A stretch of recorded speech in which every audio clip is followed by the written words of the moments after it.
우리는 하나님 앞에 예배자로 참석했습니다. 아마 여러분들은 이 자리에 앉아 있는 것이 관중으로 앉아 있으면 되지 않습니다. 구경꾼으로 앉아 있으면 되지를 않습니다. 제물로 여러분들이 드려져야 됩니다. 그래서 하나님 말씀을 겉사람으로만 듣지 마시고 속사람으로 여러분들이 드렸어야 합니다.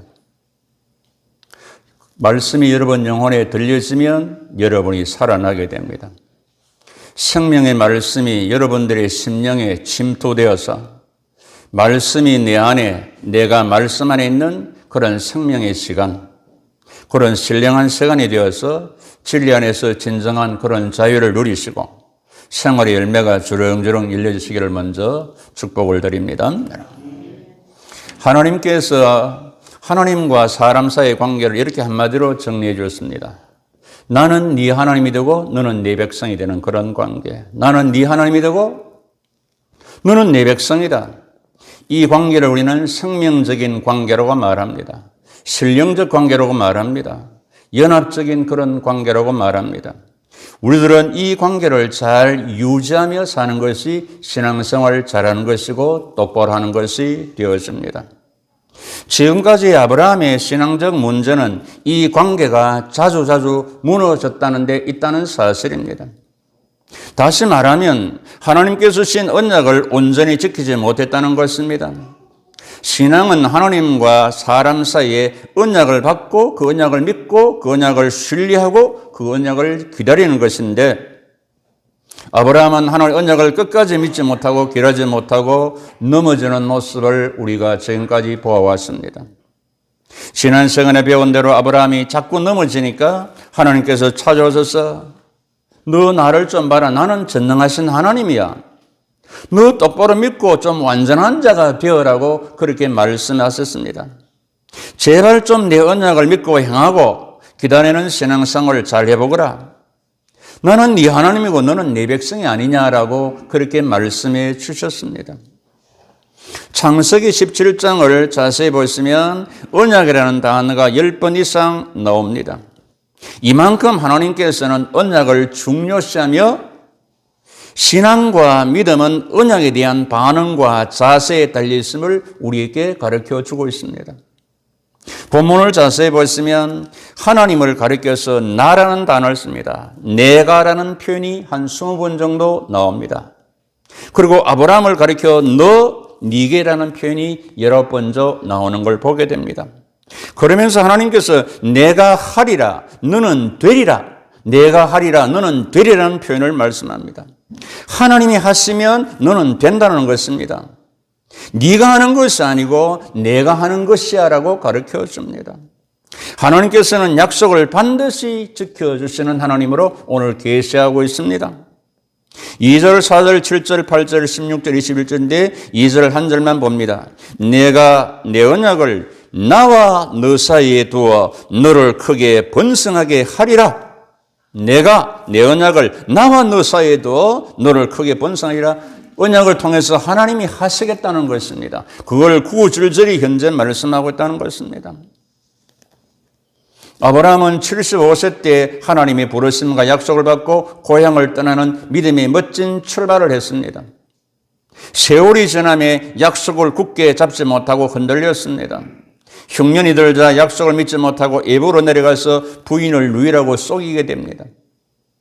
약속의 자녀를 기다리지 못하고 첩을 통해서 서자 이스마엘을 얻죠. 이스마엘을 얻자 13년간 푹 빠져서 신앙생활이 병들게 되었죠.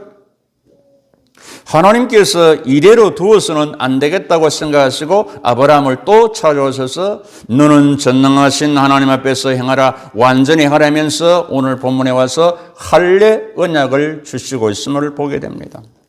그 할례 언약을 주시는 것이 본문의 주된 내용이 됩니다. 여기서 먼저 우리는 하나님께서 언약을 또 언급하고 거듭 언급하고 있음을 보게 됩니다. 9절에 하나님께서 또 아브라함에게 이르시되 그런즉 너는 내 언약을 지키고 너희 후손도 대대로 지켜라. 15절 하나님이 또 아브라함에게 이르시되 네 안에 사라의 이름을 사라로 바꾸라 라고 말합니다. 또 거듭 우리가 연약할지라도 넘어질지라도 또 찾아오시고 거듭 말씀해 주시는 좋으신 하나님을 만나게 됩니다. 거듭 찾으시고 또 말씀하시는 의미가 뭐겠습니까?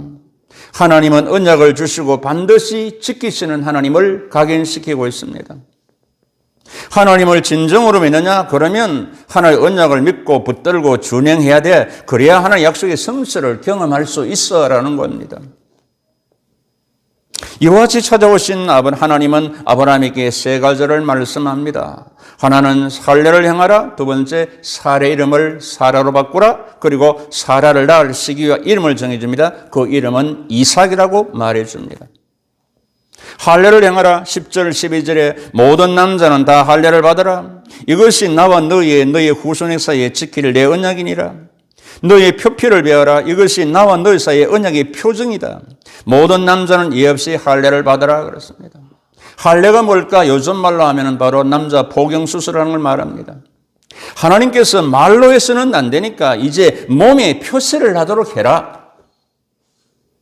언약의 하나님을 믿게 하고 신령케 해서 언약의 백성이 되게 하시고자 하고 있음을 보게 됩니다. 할례를 받으면 차별이 없어. 본인도 자손도 이방인도 종도 모두 받으라. 이것은 무엇을 말합니까? 언약의 백성이 되는 것은 혈통으로 되는 것이 아니고 언약으로 믿음으로 되는 것이야. 누구의 자손이냐, 어느 족속이냐, 신분에 관계없이 하나님의 약속을 믿고 약속의 표 할례를 받으면 언약의 백성이 된다는 것을 보여줍니다. 그러면 지금도 육체의 할례를 받아야 하느냐? 그렇지는 않습니다.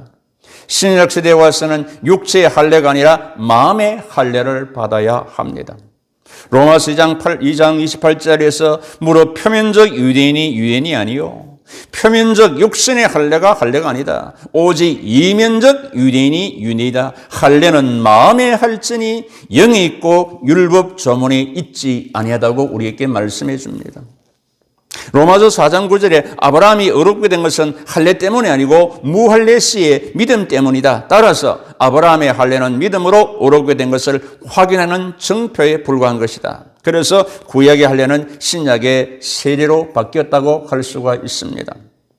세례는 구원받은 표, 죄사함 받았다는 그런 믿음의 표징이 되는 것입니다. 이스라엘 백성이 출애굽할 때 홍해를 건넜습니다. 단순히 강을 건넌 것이 아니고 그 홍해 건넌 것은 바로 이스라엘 백성들이 집단적으로 세례받은 것을 말합니다. 그것은 바로 애굽의 모든 잔재, 우상, 더러운 것을 씻어낸다는 것입니다. 고린도서 10장 1절 2절에 조상들이 홍해 바다를 지난 것 바로 세례받은 것이라고 우리에게 가르쳐줬습니다.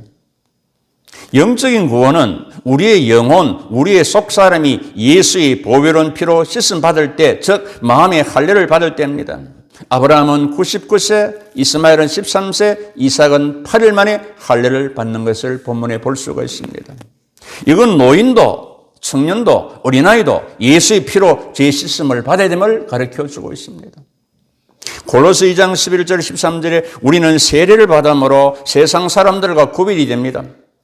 세례는 예수 안에서 손으로 하지 아니한 할례를 받았으니 그리스도의 할례요 그리스도의 할례는 그리스도와 함께 장사되고 다시 일으키신 한 역사를 믿음으로 말미암아 그 안에 함께 일으키심을 받았느니라. 우리의 모든 죄를 사하셨느니라고 골로새에서 말씀한데 뭐냐? 세례가 뭐냐? 예수께서 나의 죄를 위해 죽으시고 나를 의롭게 하기 위해서 다시 살아나시고 예수의 피로 내 죄가 사했음을 믿고 고백하는 정표가 바로 세례다. 우리가 결혼할 때 반지를 예물로 주고받습니다. 그 의미가 뭘까? 사랑하고 사랑받는다는 의미입니다. 사랑이 변하지 않겠다는 언약의 정표가 되는 것입니다. 할례는 이스라엘 백성들이 크다는 영적인 자부심이고 자랑이었습니다. 다윗이 거인 골리앗 앞에 나갈 때 뭐라 했습니까? 이 할례 없는 사람이 누구간데 살아계신 하나님이 군대를 모욕하느냐 그랬습니다. 다윗이 사울 앞에 소개됐을 때도 하나님의 군대를 모욕하는 할례 없는 블레셋 사람일까? 그가 그 짐승의 하나같이 되리하고 하나님의 이름으로 나가 거인 골리앗을 쓰러뜨리고 있음을 보게 됩니다. 우리에게도 이런 영적인 자부심과 믿음의 담력을 가지고 영적인 전쟁에서 승리를 해야 된다는 것입니다. 그래서 우리는 세상에서 자주 넘어지는데 넘어지지 말아야 한다는 것입니다. 나폴레옹 군대가 러시아에 진주할 때 러시아 장교한 사람이 똑똑해 보였습니다. 그래서 러시아 장교를 나폴레옹 군대로 전향하기 위해서 너 우리 편으로 오너라 안 오겠다는 것입니다. 그래서 이 말뚝에다 N자 도장을 팍 찍어줬습니다. 러시아 군인이 말하면 이건 무슨 표시입니까? 이거는 바로 나폴레옹 된 군대의 표시다 그랬습니다. 그러면서 말을 하니까 이 러시아 군인이 나폴레옹 군대의 칼을 빼가 자기 손목을 잘라버렸습니다. 나는 영원히 짜르 황제에게 속해 있는 따름이라고 말합니다. 바울은 고백합니다. 누구든지 나를 괴롭게 하지 말라. 내가 내 몸에 예수의 흔적을 지니고 있다. 그런 영적인 자부심이 있어야 되겠습니까, 여러분? 영적인 담력이 있어야 되겠습니까? 나는 예수의 사람이다. 보혈을 가지고 있는 사람이다. 세리 흔적을 가지고 있는 사람이다. 그런 자부심, 영적인 그런 능력을 갖기를 축복합니다, 여러분. 하나님께서는 나와 너 사이에 언약한 몸의 세계라, 마음의 세계라. 구원을 확정하고 이제부터는 성별하게 살아라, 구별되게 살아라, 더럽게 살지 말아라. 성별하게 살아라, 성결하게, 거룩하게 살아라. 정결하게 살아라, 회심하고 회개함으로 살아라. 청결하게 살아라, 깨끗하게 살아라고 말합니다. 할례 언약을 말씀하시고 그 다음에는 이름을 바꾸어 주십니다. 이미 앞에서 아브라함을 아브라함으로, 개인적인 아버지에서 열국의 아버지로 바꿔줬습니다. 이제 아내 사례를 개인적인 엄마에서 민족적인 그런 어머니로 바꿔줬습니다. 15절 16절이죠. 하나님이 또 아브라함에게 이르시되 네 아내 사례를 이름을 사례라 하지 말고 사라라 하라. 내가 그에게 복을 주어 그가 네게 아들을 낳아주게 하며 내가 그에게 복을 주어 그를 여러 민족의 어머니가 되게 하리니 민족의 여러 왕이 그에게서 나오리라고 말씀합니다. 지금까지는 하나님께서 아브라함에게만 약속한데 이제 사라에게도 은혜의 약속의 복을 주시고 있습니다. 그 복은 사라가 아들을 낳을 것인데 그 아들에게서 민족의 열왕들이 나오게 될 것이라고 말합니다. 생산하지 못한 사라에서 생산하는 사라로 바꿔주는 겁니다. 개인의 공주에서 열국의 어머니로 바꾸어 주시는 것입니다. 우리나라 최초 시각장애인 박사 강영우 교수님을 아시죠? 몇 년 전에 고인이 됐었습니다마는 그 부인이 석은옥 이화여대 영문과 출신으로 시각장애인과 결혼을 합니다. 얼마나 집에서 반대가 많았겠습니까? 이 눈이 안 보이는 사람과 명문대 나온 아가씨가 교수가 결혼하겠다는 말입니다. 그런데 그가 결혼해서 남편을 큰 인물로 두 아들을 훌륭하게 키운 사람이 됩니다. 볼 이름은 석경숙입니다. 석경숙을 석은옥으로 이름을 바꾸었다는 겁니다. 그게 이렇게 됩니다. 처음 10년은 석의 시대다. 돌의 시대였다. 시련과 역경으로 가득 찬 기구한 운명에 도전하여 믿음으로 승리한 데 목적을 두었다. 10년 동안. 10년은 은혜 시대였다. 행복한 가정을 꾸미며 새로운 가정의 공통된 이상을 위해 준비하는 걸 목적으로 삼았다. 그렇게 고백합니다. 은혜 시대였다. 세 번째 10년은 옥의 시대였다. 구슬옥자를 써서 하나님께 영광을 돌리고 사회를 위해 봉사하는 삶을 산다는 목적을 세웠다 그랬습니다. 그는 이 세 가지 목적을 이름을 바꾸면서까지 모두 달성했다는 사실입니다.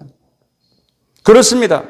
예수를 진짜 백으로 믿으면 이렇게 변화된다는 것입니다. 시시하게 믿는 것은 변화되지만 말입니다.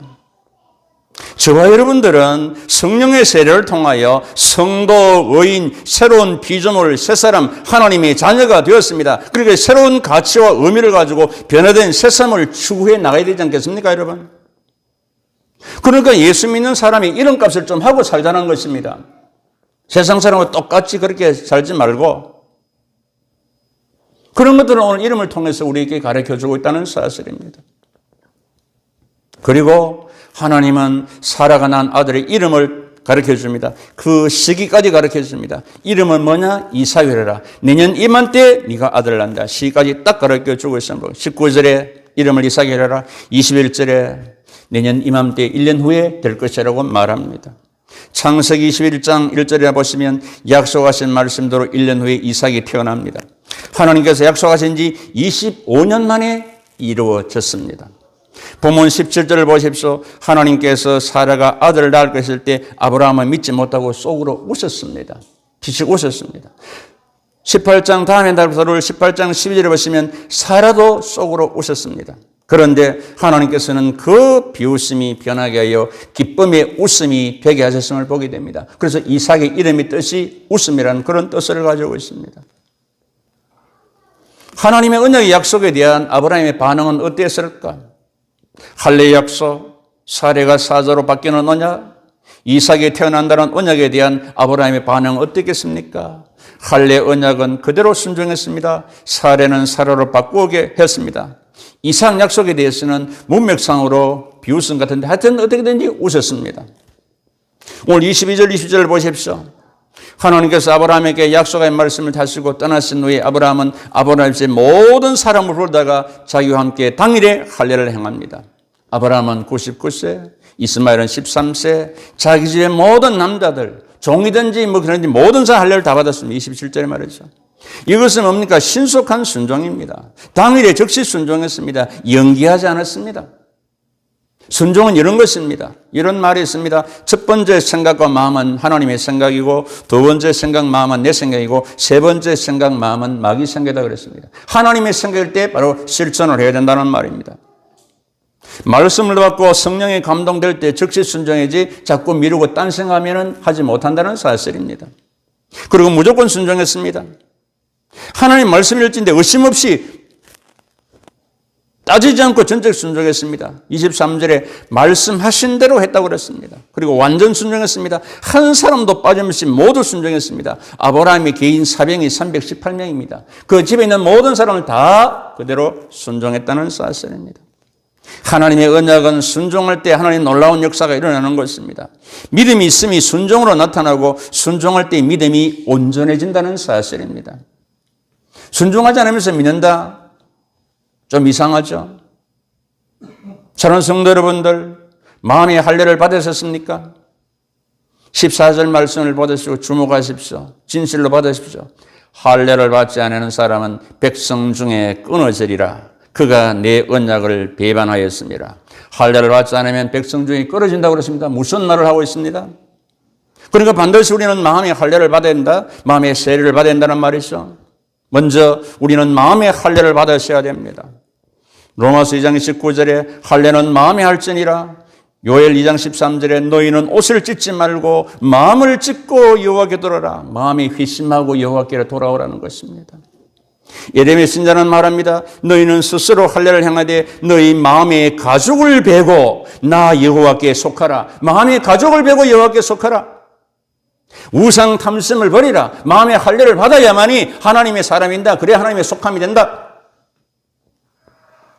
에스겔 선지자는 내가 그들에게 한 마음을 주고 그 속에 새 영을 주며 그 마음에서 돌 같은 마음을 제거하고 살처럼 부드러운 마음을 주어서 내 율례를 따르며 내 규례를 지키게 하리니 그들은 내 백성이 되고 나는 그들의 하나님이 되리라.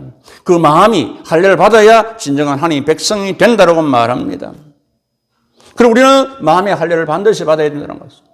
두 번째, 귀의 할례를 받으셔야 됩니다. 예레미야 6장 10절 내가 누구에게 말하며 누구에게 경책하며 듣게 할고 보라 그 귀가 할례를 받지 못함으로 듣지 못하는도다. 하나님 말씀을 그들이 자신들에게 욕으로 여기고 이를 절기하지 않으니 그렇습니다. 작은 자부터 큰 자까지 다 탐욕을 부리고 선자부터 제사장까지 다 거짓을 행한다 그렇습니다. 귀가 할례를 받아야 말씀이 들려진답니다. 말씀이 안 들리니까 탐욕으로 삽니다. 귀가 할례를 받지 못하니까 말씀이 안 들려, 듣지 못해, 잘못 들어, 욕으로 이겨. 말씀에 즐거움이 없습니다. 진리 안에서 자유가 없습니다. 모든 사람이 탐욕을 살아. 선자도 제사장도 거짓을 하라.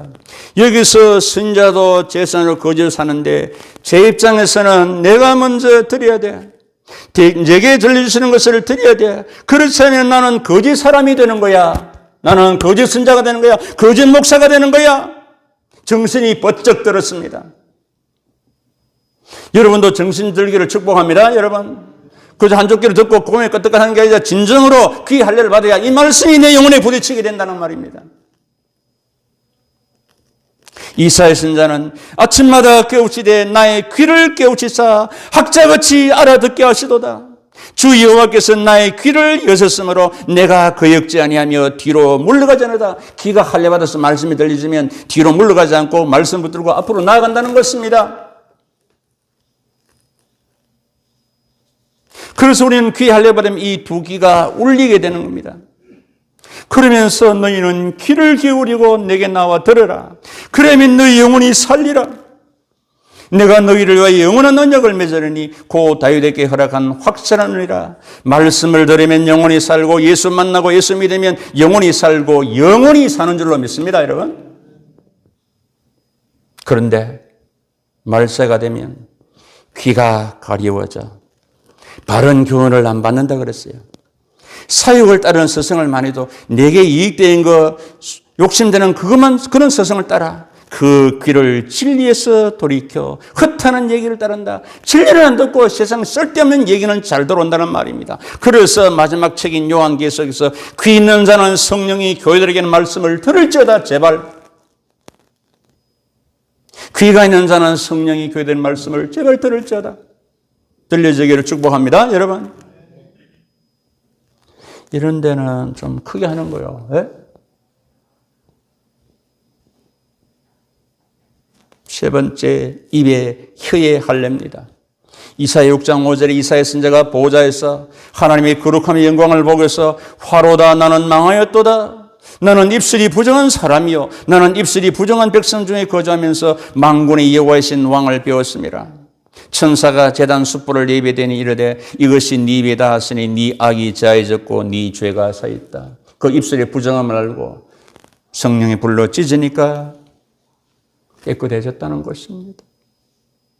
이후에 생명의 말씀을, 살림의 말을, 시험의 언어를 사용한 것입니다.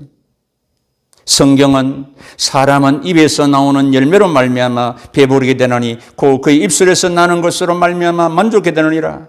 죽고 사는 것이 혀의 입에 달렸으니 혀를 쓰기 좋아하는 자는 혀의 열매를 먹으리라. 입과 혀를 지키는 자는 자기 영혼을 환난에서 보존하리라고 제자는 말합니다. 에베소 4장에서 물어 더러운 말은 너희 입 밖에도 내지 말고 오직 덕을 세우는 데 소용되는 대로 선한 말을 하라. 듣는 자들에게 은혜를 끼치게 하라. 여러분, 우리의 심령에 예수 보혈의 씻김이 있어야 합니다. 우리의 심령에 보혜사 성령님의 인치심이 있어야 됩니다. 우리의 심령에 생명의 말씀이 충만해야 됩니다. 아프리카 오우지에서 1호 선교하신 의사 선교사님의 글에 이런 내용이 있습니다. 청년이 나무를 하다가 도끼에 발을 다쳐서 나무 잎으로 상처를 싸매고 16길을 달려와서 병원에서 치료를 받습니다. 그런데 치료하는데 좀 있다가 청년 엄마가 뒤따라 들어오는 것입니다. 선교사님이 아들이 다친 것을 어떻게 알고 이렇게 빨리 달려왔습니까? 그 어머니 대답이 이랬습니다. 아들의 핏자국을 보고 그 핏자국을 따라왔습니다. 그렇습니다. 아들의 핏자국을 보고 그 피를 따라왔습니다. 이 말이 그 의사 선교사님께 평생 잊을 수 없는 메시지가 되었다. 영혼의 울림이 되었다라는 것입니다. 우리의 신앙이 무엇입니까? 나의 죄와 허물을 대신 지시고 생명을 주시고자 십자가에서 흘려주신 그 보배로운 피를 마음에 받고 바르고 씻는 것입니다. 마음의 할례, 마음의 세례를 받는 것입니다. 그 보배로운 핏자국을 따라가는 것이 우리의 신앙생활입니다. 바로 십자가 지고 가는 길입니다. 그 보배로운 피를 존귀케 하는 것이 하나님의 백성으로서의 예수의 흔적을 가지고 사는 것입니다. 그 보배로운 피로 새 사람이 되는 것입니다. 사람이 바뀌는 것입니다. 복음의 능력이 되는 것입니다. 그 보배로운 피로 피의 생명과 능력을 우리는 살아냅니다. 그것이 보혈의 능력이 됩니다. 십자가의 도가 멸망하는 자들에게는 미련한 것이지만 구원을 받는 우리에게는 하나님의 능력이 되는 줄 믿으시기를 바랍니다. 여러분, 오늘도 나의 마음에 나의 귀에 입에 예수의 피의 할례 성령의 불 세례를 받아서 구원받은 성도로서 하나님의 약속의 말씀을 붙들고 순종하며 살아서 하나님의 약속하신 만 가지 은혜를 받아 누리시는 하나님의 사람들 다 되시기를 언약을 주시고 반드시 성취시키시는 주 예수 그리스도의 이름으로 축복하고 축원합니다. 여러분.